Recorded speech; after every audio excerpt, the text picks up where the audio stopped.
अरे जब तमाम दुश्मन एक हो गए तो क्या ओवैसी और डॉक्टर अय्यूब एक नहीं हो सकते? होना भी चाहिए, होना भी चाहिए, वक्त का तकाजा है। आप अल्लाह से दुआ करिए कि अल्लाह हमारे दिलों को और मिला दे। आप खूब दुआ करिए कि परवरदिगार तेरे गुनाहगार बंदे हैं, इनके दिलों को मिला दे और हमको मिला दे और हमारे ज़मीर को दौलत पर गालिब कर दे।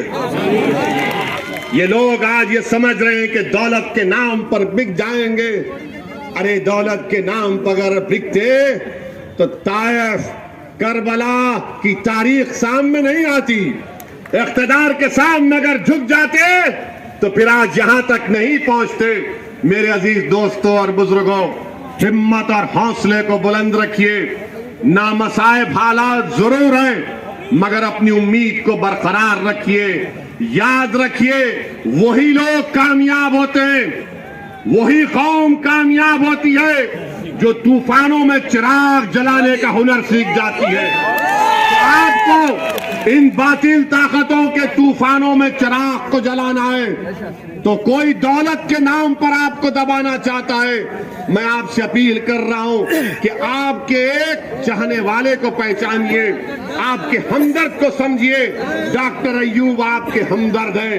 एक सवाल का जवाब दो, अगर कल कोई दूसरी पार्टी का विधायक जीत गया और अगर डॉक्टर अय्यूब भी तुम्हारे सामने विधायक होंगे तो असदुद्दीन ओवैसी इसी बात को समझते हुए, महसूस करते हुए मैं आपके दरमियान में आया हूं और मैंने डॉक्टर साहब से कहा, डॉक्टर साहब अगर जिंदगी बाकी रही तो इंशाअल्लाह ताला 24 में भी हम सबकी नींद हराम करेंगे इंशाअल्लाह। तो जो दुश्मन दौलत लेकर आ रहा है प्यारे, थोड़ी बचा के रख, 24 में फिर आएंगे हम।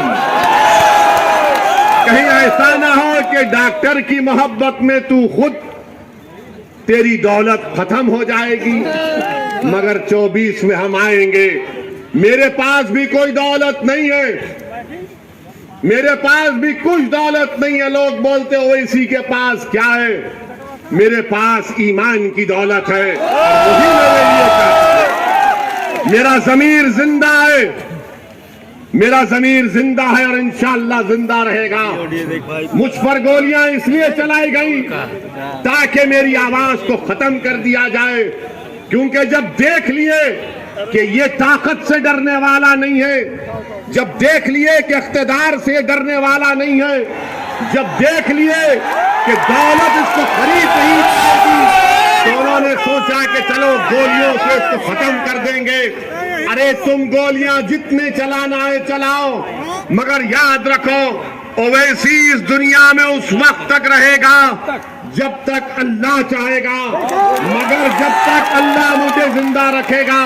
मैं आपके दरमियान में खड़े होकर दोबारा अज़म कर रहा हूं, अहद कर रहा हूं कि जालिम गोलियां चलाएगा, कुछ भी करेगा, मगर मैं आपकी आवाज को उठाता रहूंगा, उठाता रहूंगा, लड़ता रहूंगा। इसीलिए डॉक्टर साहब की कामयाबी में, डॉक्टर साहब की राह में, इनकी कामयाबी में कांटे बिछाए जा रहे हैं। डॉक्टर अय्यूब की कामयाबी में कांटे भिजाए जा रहे हैं। और याद रखो, मेरे सवाल का जवाब दो आप, अगर पैर में कीला चुभ जाता है या कांटा चुभ जाता है तो कौन निकालता है पैर से कांटे को?